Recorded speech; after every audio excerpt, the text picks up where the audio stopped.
Bill here for Real Gay TV. We're on the big island of Hawaii shooting Big Gay Hawaii, and there are fun gay things to do here, like get married. This is Kimberly Kagashi with the Sheraton Kehoe Catering. Yes. Hawaii is a place to get married now for gays. Oh, definitely. We are welcoming them, and civil unions are now legalized, so we are happy to have you. And starting January 1st, do you expect a lot of ceremonies here? We are wanting more ceremonies here, so come on down. We'll be happy to have you. So the Big Island, little history, was a place where gays and lesbians thought they were going to be able to get married, and then there was a whole backlash. But it's changed now. It's coming back. Definitely. We are welcoming everyone, and we can't wait to do more ceremonies here. So now you can do the whole thing here. This fabulous property, great grounds. You can do the whole package. Yes, we are a one-stop shop. I can actually do your license here. We can do the ceremony, plan the event, help you with decor, musicians, everything. And just look at the surroundings. I mean, there's more to do than just get married on the Big Island. Definitely. You can visit the volcanoes, jump in the ocean, go surfing, paddleboarding, visit the mantas. There are mantas. You can see mantas from the hotel lobby, from the bar, from your room. This is amazing. Come here to get married. That isn't all right.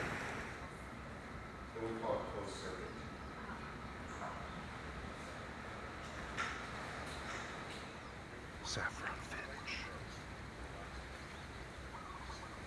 I'm not sure how close we are to the ocean. Oh wow, you can see it really clear.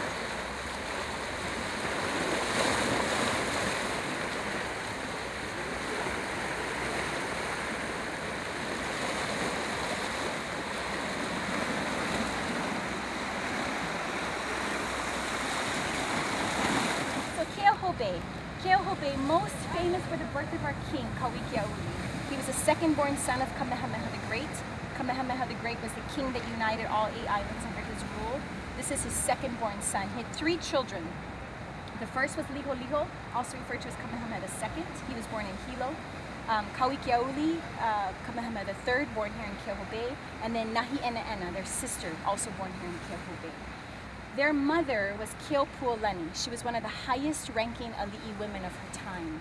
When she lived here in Kehoe Bay, she made the entire village sacred. The village was so sacred that if your shadow fell upon the village, you'd be put to death. So for people to avoid that happening, they would swim from Ha'ikoa Point to Kaukulailai, or vice versa.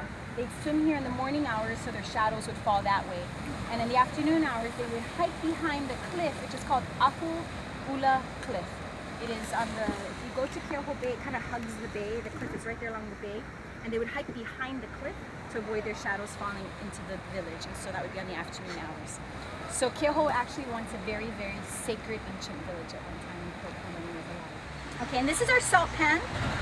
And pretty self-explanatory. The water would gather, salt water would gather, water evaporates, and then the salt is left. You can still see the dried lines of, where the salt would have been. Yeah, where it would have dried to. It could have been near the ocean. I don't know its original location. It's been here as long as, since I know it's been here.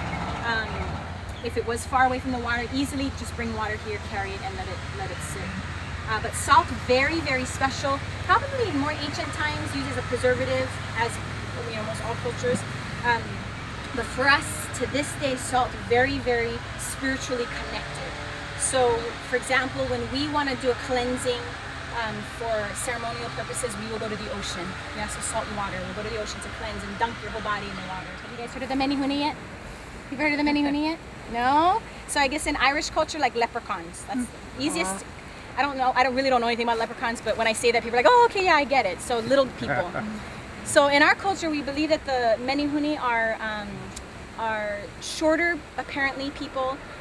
They're very industrious, they're very strong. They can get a job done all in one night that normal man couldn't.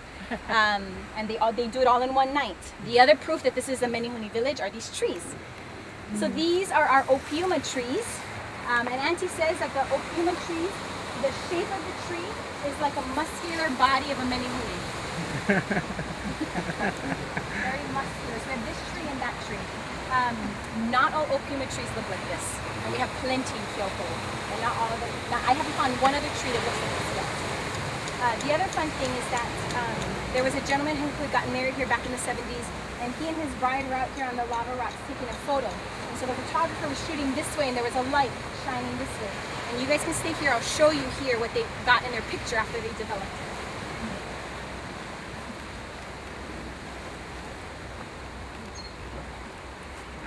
There's a little face peeking out like this on this end of the tree. Wow. And so they developed the picture, called Auntie, of course, showed her the photo, and Auntie just chuckled and said that they had caught a menehune in their picture. It's Auntie Lily's story. She shares with us that the menehune were, it looked like a young boy menehune. And she said that they were curious because they hadn't seen light. And when the light was shining past the tree, he peeked out to see what it was. What was that light? And they caught him in the picture. This picture is, you guys can see this picture. I'll give you her website that you can go online and check it out. It's very cool. So I was raised that whenever I go to someone's house, I never go empty-handed. I always take something with me. And that's our way of saying thank you for allowing us to be here.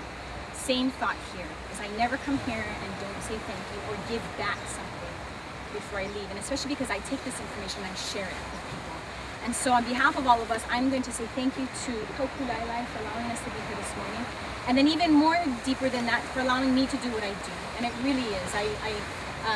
I'm so thankful every time I'm able to share this information that I even know it.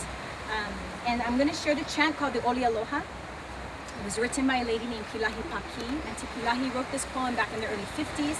She wrote it to show the true meaning of aloha. Using aloha as an acronym, she built the poem. First A in aloha standing for akahai. Akahai means to be meek, modest, and gentle. The L of aloha stands for lokahi, which means to be united, to be in harmony.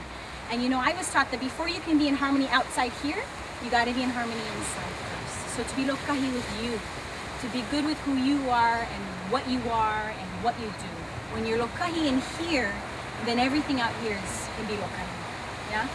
The O of aloha stands for olu olu, which means to be pleasant. And in the oli, it's going to say olu olu kamanao, to have pleasant thoughts, think good things.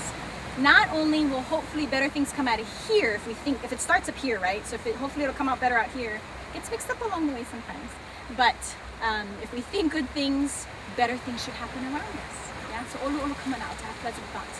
The H of aloha standing for ha'a, which means to be humble, to have humility. And the last A in aloha standing for ahunui, which means to be patient. Probably the hardest for us. And the oli will say ahunui ala nakila, with patience we shall triumph. So that truly is what aloha is.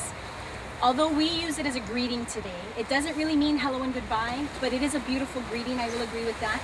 But when we say aloha, all of that should be behind that word.